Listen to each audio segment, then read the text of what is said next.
Bom, vamos então para mais um encontro sobre psicanálise. Vamos hoje ler mais um texto de Freud. Vamos sonhar com Freud, pesadelos com Freud, olhar para as pessoas e falar, nossa, Freud para tudo que é lado, né? Freud escreveu muita coisa e, para nossa alegria, praticamente tudo dele está traduzido, a não ser uma outra obrinha ali que ainda está sendo traduzido ou melhor traduzido. E hoje nós vamos ler o texto O Fetichismo, de 1927. Vamos lá. Nos últimos anos, tive a oportunidade de estudar analiticamente vários homens cuja escolha de objeto era dominada por um fetiche. Não se supunha que essas pessoas tinham recorrido à análise por causa do fetiche, pois ele é reconhecido como uma anormalidade por seus adeptos, mas raramente percebido como sintoma de doença. Em geral, parecem bem satisfeitos com ele, e chegam a louvar a facilidade que traz à sua vida amorosa. Logo, o fetiche aparece geralmente como uma descoberta secundária. Por razões evidentes, os detalhes desses casos não devem ser publicados. Por isso, não posso mostrar de que maneira as circunstâncias ocasionais contribuíam para a escolha do fetiche.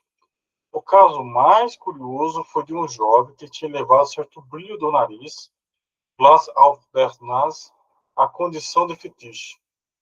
A explicação surpreendente para isso era que o paciente havia sido criado na Inglaterra, mudando-se para depois para a Alemanha, onde esqueceu quase completamente sua língua materna. O fetiche, originário de sua infância mais recuada, devia ser lido em inglês, não em alemão. O brilho do nariz era, na verdade, um olhar para o nariz, lance, igual olhar.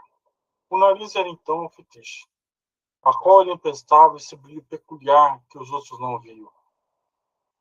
A resposta que a psicanálise deu sobre o sentido e propósito do fetiche foi a mesma a todos os casos. Revelou-se de modo tão desimpedido, parecendo-me tão categórica, que não me surpreenderia se deparar com a mesma solução em todos os casos de fetichismo. Se eu afirmar agora que o fetiche é um substituto para o pênis, certamente causaria decepção. Apresse-me, então, a acrescentar que não é um substituto de um pênis qualquer, mas de um especial, bem determinado, que nos primeiros anos infantis tem grande importância, porém é perdido depois. Isto é, normalmente seria abandonado, mas o fetiche se destina exatamente a preservá-lo. Colocando isso de maneira mais clara, o fetiche é o substituto para o falo da mulher, da mãe, do qual o menino acreditou, ao qual sabemos por quê. Não deseja renunciar. Sucedeu, então, que o menino se recusou a tomar o conhecimento de um dado de sua percepção, o de que a mulher não possui pênis. Não, isso não pode ser verdade, pois se a mulher é castrada, o seu próprio pênis corre perigo, e contra isso se rebela a porção do narcisismo, de que a natureza, por cautela, dotou precisamente esse órgão. Um pânico semelhante, talvez, experimente depois de um adulto, quando se ouve o grito de que o trono e o altar são ameaçados. Pânico esse que trará consequências igualmente lógicas. Se não me engano, Lafond diria, nesse caso, que o menino escotomizou a percepção da falta de pênis da mulher. Um termo novo se justifica quando escreve ou ressalta um fato novo. Este não é o caso. A mais antiga palavra de nossa terminologia psicanalítica, repressão, Wendergrauben, já se refere a esse processo patológico, querendo-se diferenciar mais firmemente o destino da ideia daquilo do afeto. Reservado o termo repressão para o afeto, a designação alemã correta para o destino da ideia seria Verleumdung, recusa, repúdio. Olha que interessante, né? Ele está falando de duas palavras em alemão que escotomização me parece particularmente inadequado, por dar a entender que a percepção foi simplesmente apagada, tal como ocorreria se uma impressão visual caísse no ponto cego da retina. A situação que consideramos mostra, pelo contrário, que a percepção permaneceu e que uma ação bastante energética foi realizada para sustentar a recusa. Não é certo dizer que a criança, depois de fazer sua observação da mulher, manteve intacta a crença de que ela tem um falo. Conservou essa crença, mas também abandonou no conflito entre o peso da percepção desejada e a força do desejo contrário, chegou a um compromisso, o que é possível apenas sob a direção das leis do pensamento inconsciente, dos processos primários. Sim, na psique da mulher continua a ter um pênis, mas esse pênis já não é o mesmo de antes. Outra coisa ocupou seu lugar. Foi como que nomeada seu substituto e veio herdar o interesse que antes se dirigia a ele. Mas tal interesse experimenta ainda o extraordinário acréscimo, porque o horror à castração ergue para si um monumento ao criar esse substituto. Também uma aversão frente ao genital feminino real, jamais ausente num fetichista, permanece como estigma indelível da repressão ocorrida. Agora vemos o que o fetiche faz e de que modo é mantido. Ele subsiste como signo de triunfo sobre a ameaça de castração e como proteção contra ela. Ele permite também que os fetichistas não se tornem homossexual, ao emprestar à mulher a característica que torna aceitável como objeto sexual. Em sua vida posterior, o fetichista acredita desfrutar ainda de outra vantagem do seu substituto para genital. A significação do fetiche não é reconhecida pelos outros, portanto, ele não lhe é negado ou facilmente acessível. A satisfação sexual e a ela relacionada pode ser comodamente obtida. O fetichista não tem dificuldade em conseguir o que os outros homens têm de solicitar e buscar com empenho. Provavelmente, nenhum ser masculino é poupado do pavor à castração ao avistar os genitais femininos, porque alguns se tornam homossexuais em consequência dessa impressão.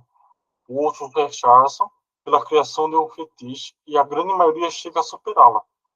É algo que não conseguimos explicar. É possível que ainda não conheçamos entre os fatores que agem simultaneamente aqueles decisivos ou raros desenlaces patológicos. De resto, devemos nos dar por satisfeitos se podemos explicar o que aconteceu, deixando provisoriamente de lado a tarefa de explicar por que algo não aconteceu. Pode-se esperar que, como substituto do falo, cuja falta se sente na mulher, sejam escolhidos os órgãos ou os objetos e que, em outros casos, também simbolizem o pênis. Isso pode ocorrer com frequência, mas certamente não é determinante. A instalação do fetiche parece antes obedecer a um processo que lembra a detenção da memória da amnésia traumática. De modo semelhante, o interesse, como se detém no caminho, a última impressão antes do que foi traumático, inquietante, seria conservada como fetiche. Assim, o pé ou o sapato deve sua preferência como fetiche ou parte dela às circunstâncias que a curiosidade do menino a parte de baixo, a partir das pernas, para o órgão genital da mulher, veludos e peles. Como há muito se presumia, que fixam a visão nos pelos públicos, a qual seguiria a ansiada visão dos membros femininos. As peças íntimas de roupa, tão frequentemente tomadas como fetiche, retêm o instante do desnudamento, no qual ainda se podia imaginar a mulher como fálica. Não pretendo afirmar, no entanto, que toda vez se pode discernir com segurança a determinação do fetiche. A investigação do fetichismo é recomendada a todos que ainda duvidam da existência do complexo de castração ou acreditam que o pavor ao genital feminino tem outro motivo, que derive, por exemplo, da suposta lembrança do trauma do nascimento. Para mim, o esclarecimento do fetiche teve ainda outro interesse teórico. Recentemente descobri, por vias especulativas apenas, que a diferença essencial entre neurose e psicose está em que, na primeira, o eu a serviço da realidade suprime uma parte do ID. Enquanto na psicose, ele é levado a desprender-se de uma parte da realidade pelo ID. Olha que conceito legal, hein? Que mudança do texto, hein? Depois abordei mais uma vez o tema, mas logo tive a ocasião de lamentar que tivesse me adiantado tanto.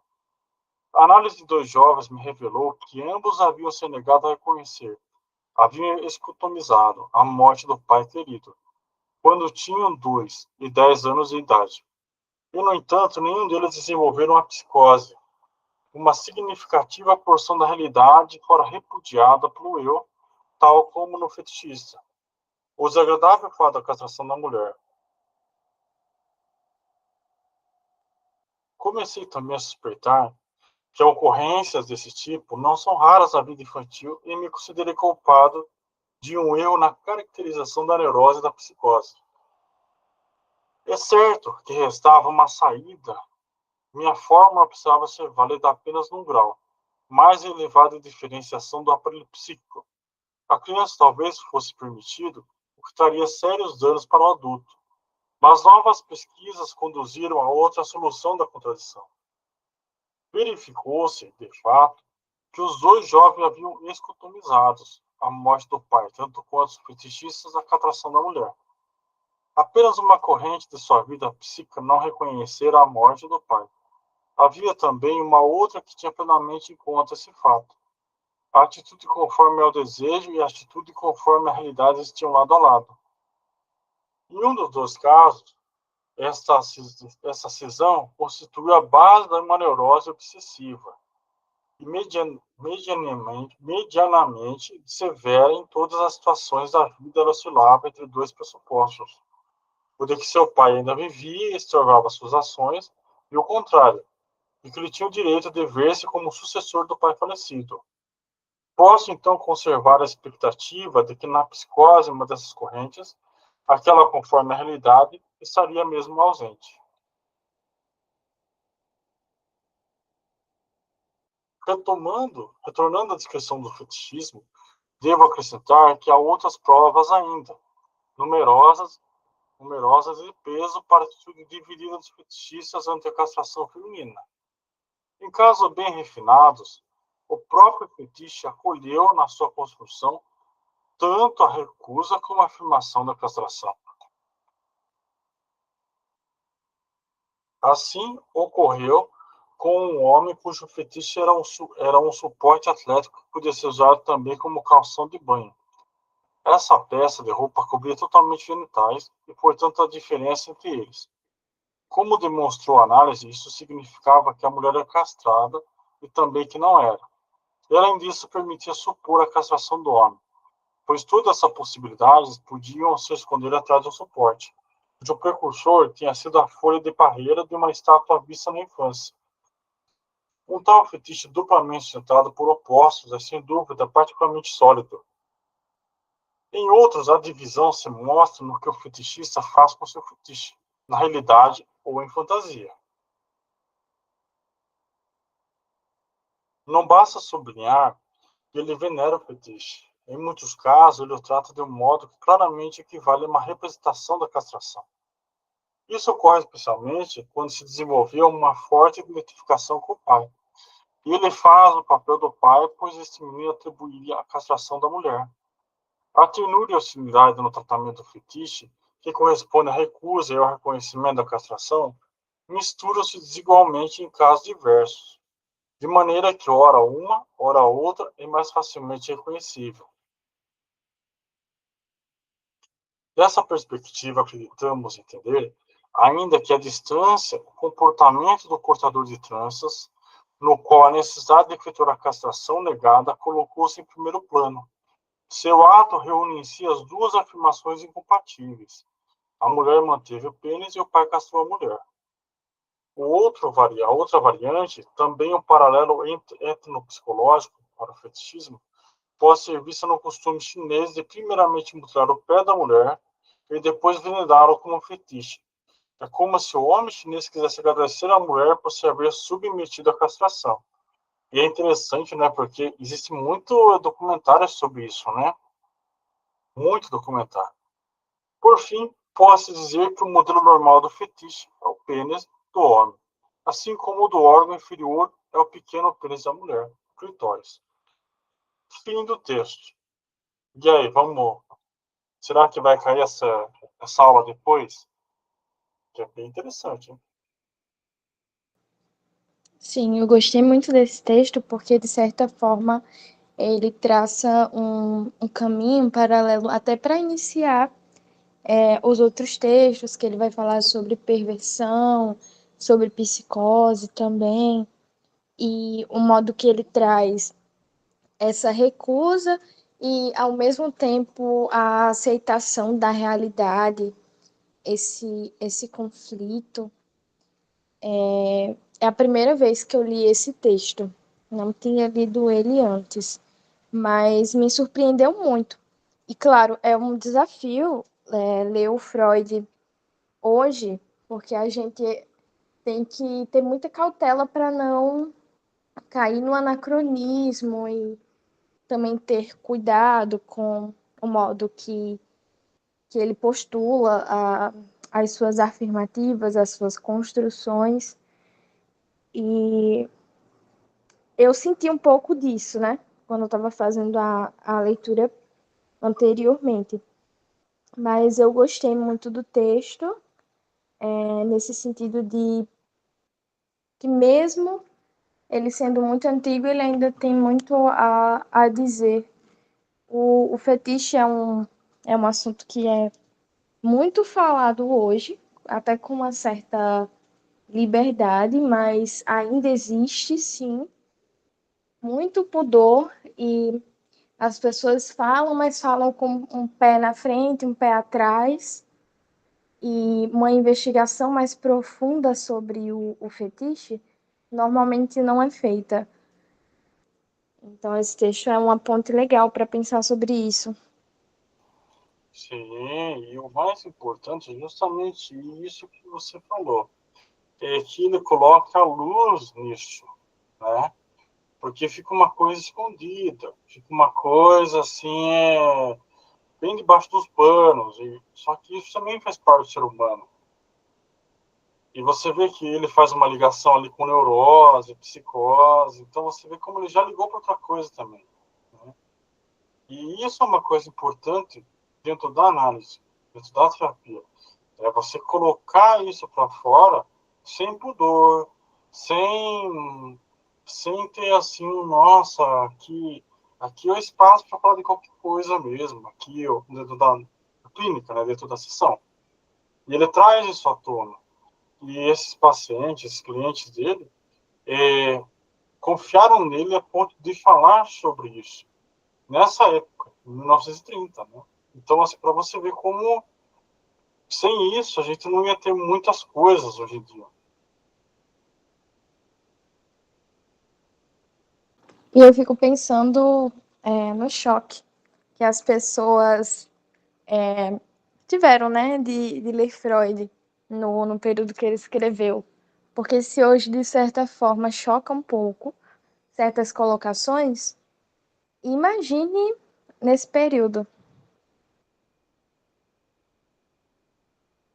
Sim, para você ver, para você ver, ainda choca muitas coisas mesmo, né? E ele, na época, ele sofreu muita represária, muita gente não ia com a cara dele, muita gente queria fazer o cancelamento, né? Que a gente chama de cancelamento, para você ver. E O ele estava só. ostracismo. Oi? O ostracismo. Exatamente, queria jogar no ostracismo, queria. Ah, não, você tá doido, não, que isso, não pode falar disso, não sei o quê. Ele apanha de todo mundo, viu?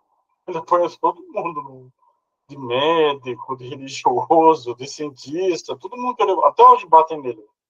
Até hoje. Não mudou muito.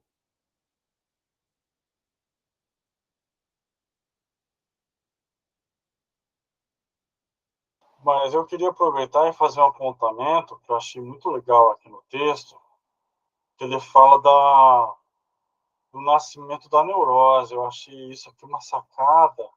Você reparou nisso aqui, que ele fala daqui do. Deixa eu ver onde é que tá. né, que onde ele fala da criação da neurose e da psicose, né? E depois ele escreve alguns livros, alguns artigos, algumas coisas nesse sentido. Cadê?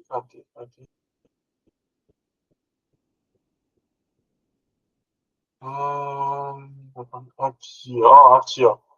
Recentemente descobri por via especulativa apenas que a diferença essencial entre neurose e psicose está em que na primeira o eu, a serviço da realidade, suprime uma parte do ID, enquanto na psicose ela é levada a desprender-se de uma parte da realidade pelo ID.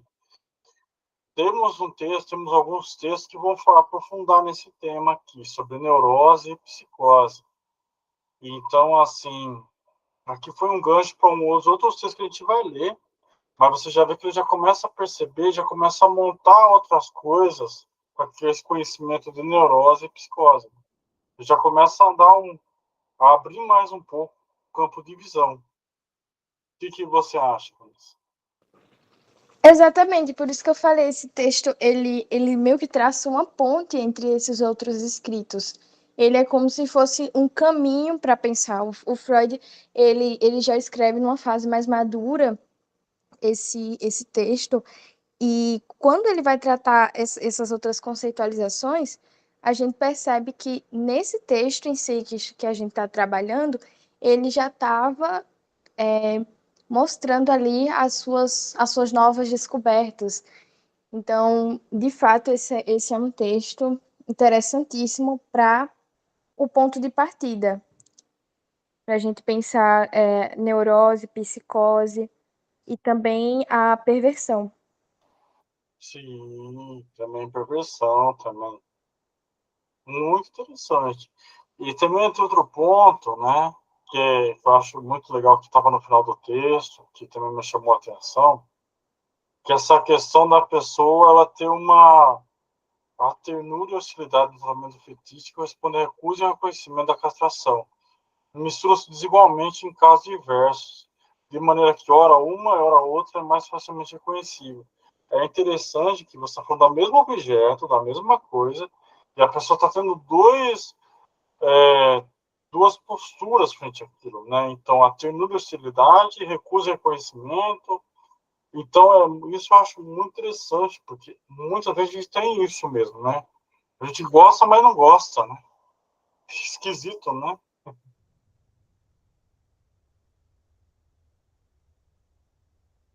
Sim, e justamente essa recusa e, ao mesmo tempo, essa percepção da realidade, quando a gente observa a construção dos fetiches voltada até para alguns objetos, é interessante observar como que os sujeitos eles colocam isso. Tem um caso específico, eu não vou citar o nome da pessoa, mas que é uma pessoa um pouco controversa, né, para falar, mas focar no exemplo em si. Ele tem uma relação de fetiche com sapatos. E é um objeto que ele tem uma afeição e ao mesmo tempo ele tem uma recusa a esse objeto.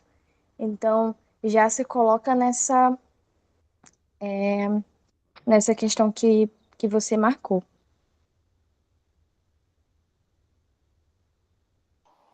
Sim, para você ver, né? E também isso tem uma relação um pouco, igual você colocou, sobre perversão, né?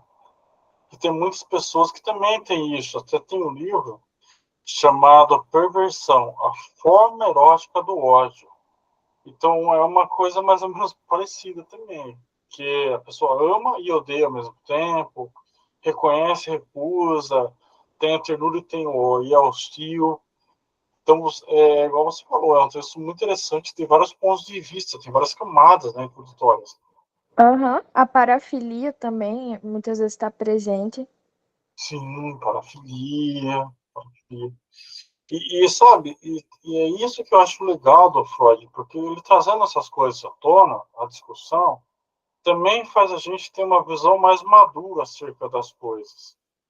Isso é o que muitas vezes falta para a gente encarar as coisas de uma forma mais madura. antes de concordar, discordar ou qualquer ou dar uma, mas é se colocar na situação de vamos estudar primeiro, para depois me emitir uma opinião. E é o que eu estava fazendo como pesquisador. Exato, porque eu acho que a, a visão moderna, quando ela começa até nessas, a criar as fases de especializações, começa a pecar na visão do universal, do geral. E isso modificou, de certa maneira, como a gente enxerga os objetos, as coisas, as pessoas e, claro, a nós mesmos, porque a visão que muitas vezes a gente tem de, um, de uma experiência, de um acontecido, é uma fração muito particular e às vezes o todo ele é deixado de lado.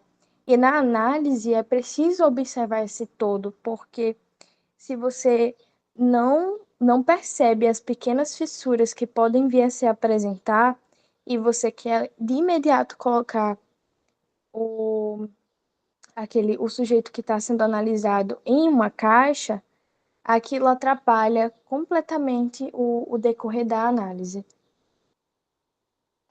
Exato, e foi inclusive o que ele falou no texto anterior, né? Do início da clínica analítica, né? Ele fala que muitas pessoas elas têm essa coisa de querer já dar passar um diagnóstico, alguma coisa ali rapidão ali, mas não.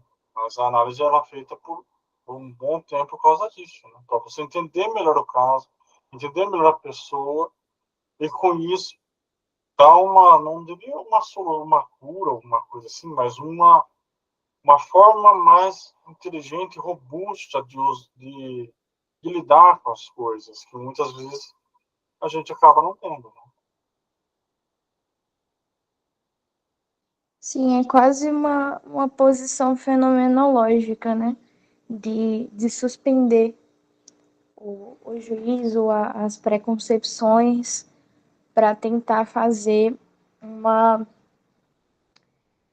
uma análise melhor do sujeito, do objeto. Na verdade, um dos professores do Freud foi o mesmo professor do Husserl, que criou a fenomenologia. Então, por isso que ele também foi muito influenciado, ele é um aristotélico, que daí Freud pegou muito, mesmo não falando de Aristóteles, ele pega muito dessas coisas. Então, você vê e como você vê também, como a gente também não saiu de Aristóteles, né? A gente também não saiu muito de Aristóteles, não conseguiu sair muito. Para você ver como mesmo as ideias filosóficas estão embutidas também aqui dentro. Quem falava muito era o professor Estevam, que deu nossa oficina sobre introdução à bio. Ele falava muito isso. Ele falava muito, é um professor, acho que é Franz, alguma coisa, Franz Ferdinando, uma coisa assim. Então você vê como psicanálise e filosofia tem muita coisa embutida. Assim como tem o xadrez. Ele deu exemplo também no outro texto. O Freud, ele, mesmo ele tendo já dito, né, que não leu muitos filósofos, mas um dos filósofos que ele leu e que explanou, né, ter se agradado foi o Feuerbach.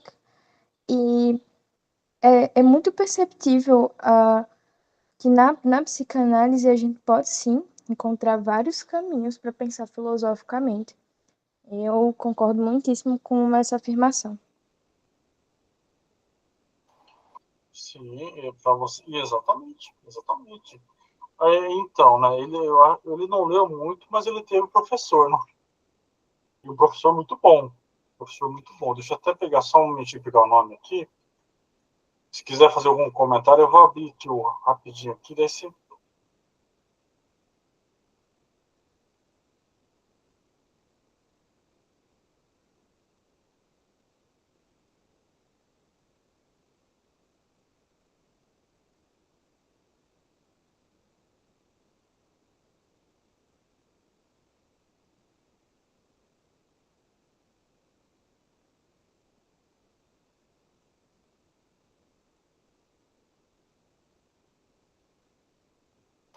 O nome do professor é Bretano.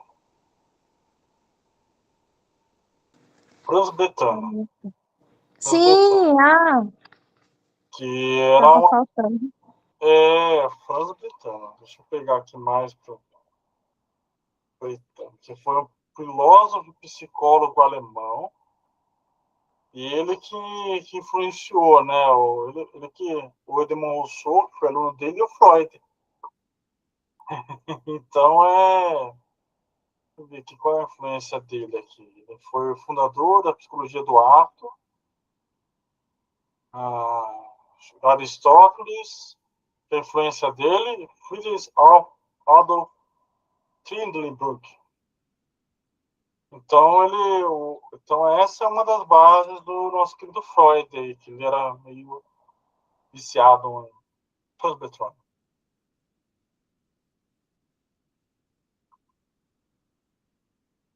O que mais, Vanessa? Chamou a atenção aí o texto?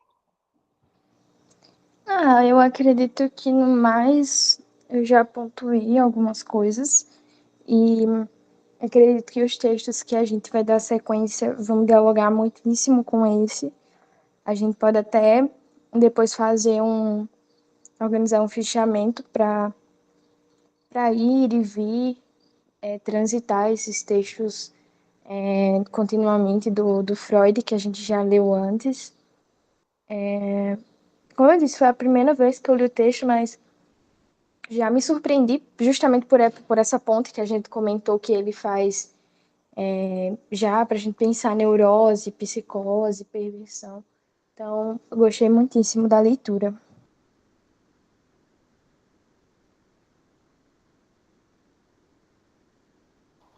Oi, Luci.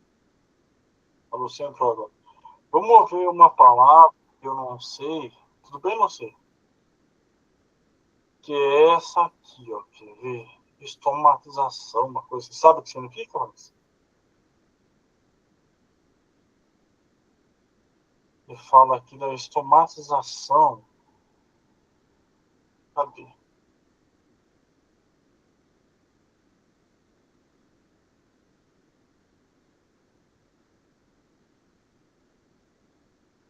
Só um minutinho. Tudo bem, Luci?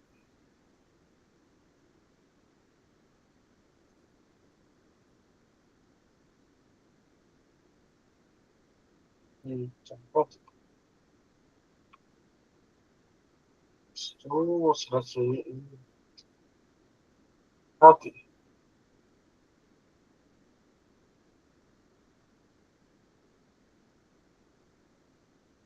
Só um minutinho, gente. Tô procurando aqui o nome da palavra. Escotomizou. Isso.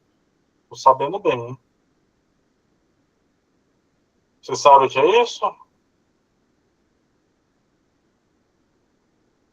Não. Aí, ó. Tá vendo? Aí, ó. Aí. Escotomizar significa suprimir inconscientemente algo da memória. Agora, só me lembra uma palavra do grego, mas não lembro bem. Isso. O termo vem do grego e é usado principalmente na psicologia e psicologia. É uma função, é um mecanismo de defesa inconsciente onde a pessoa se recusa a ver ou reconhecer uma parte da realidade, projetando seus próprios desejos e medos sobre ela. Exemplo, uma pessoa pode dicotomizar, ignorar o fato de ter um problema para evitar o desconforto que isso causaria.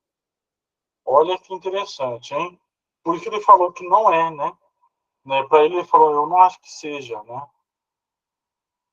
Você percebe, ó?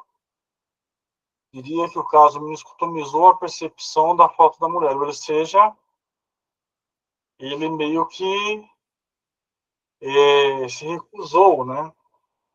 Suprimiu alguma coisa pelo inconsciente. Que é interessante, hein? Então, ele fala aqui também da diferença da repressão, né? E da recusa e repúdio, que eu achei, isso aqui também achei legal, viu, Vanessa? Isso aqui também achei legal. Na mais antiga das palavras da nossa terminologia psicanalítica, repressão, né? Verdergang, já se refere a esse processo patológico, querendo se diferenciar mais firmemente o destino da ideia daquele do afeto. reservado o tema repressão para o afeto. A designação alemã correta para o destino da ideia seria a virtude. Olha lá, ele fala aqui que a escutomização me parece particularmente inadequada, por dar a entender que a percepção foi simplesmente apagada, tal como ocorreria se uma impressão visual caísse no ponto cego da retina. E é engraçado ele usar esse exemplo aqui. Não sei se vocês já fizeram, mas tem, eu acho que um exercício, não é um exercício, mas é um tipo de experimento que você faz, assim, que você tem um monte de alguns pontos cegos. Vocês já fizeram esse exercício? Não, não sei se vocês já viram isso. Você pega assim uma caneta, coloca em um ponto específico assim do seu Sim, sim. já viu? Daí você Eu vi não. esse, eu vi esse experimento no texto do Maturana. Então. Então você vê como é interessante. E também é uma coisa interessante ele levantar isso, aproveitar já que a gente está falando essas coisas, porque aí você percebe que também tem muitas pessoas que fazem muitas coisas e não percebem que fazem, né? Que são coisas assim, muitas vezes até bastante questionáveis, né? A pessoa não percebe que faz. E é interessante que ele já percebeu que não é uma escrotomização, é outra coisa. Sim, porque mais adiante ele vai até colocar. A gente até comentou anteriormente sobre isso, que não é exatamente uma recusa, não é excluído totalmente, mas existe a apreensão da realidade, mas ao mesmo tempo a recusa, a negação. Uhum. Exatamente. Nossa, hein? Se a gente ficar aqui, vai até amanhã, hein, pelo jeito, hein? Tem muita camada, é. Pois é.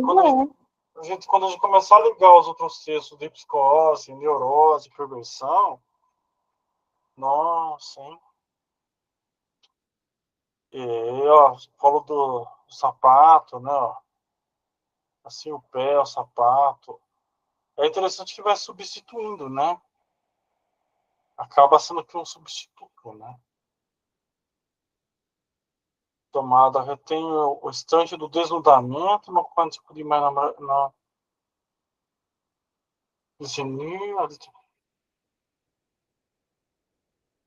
e isso aqui também, olha, esse é outra sacada que ele deu aqui, né? Não pretendo afirmar, no entanto, que toda vez se possa discernir com segurança a determinação do fetiche. Ou seja, ele já estava percebendo também que mesmo essa teoria tem uma limitação, né?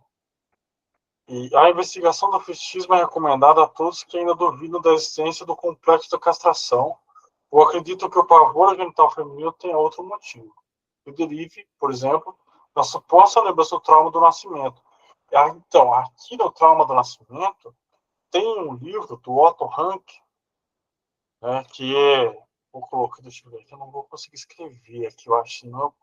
Será que eu consigo escrever aqui? Então, acho que não dá para colocar, escrever aqui. Isso não é comentar. Não sei se vocês já ouviram falar do Otto Sim, Rank. Ele tem um livro chamado justamente O Trauma do Nascimento. Ele tem um livro que eu não li ainda, mas eu sei que ele tem um livro chamado O Trauma do Nascimento. Entendeu? Então, olha como ele já está indo, ele já está indo para outro canto, né?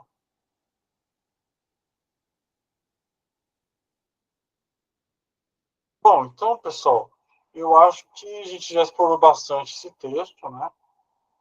Vamos explorar os outros sobre psicose, neurose, etc. Tem mais uns dois, três artigos que ele fez. Tá bom, gente? Então, deixa eu só parar a gravação aqui. É... Só um momentinho.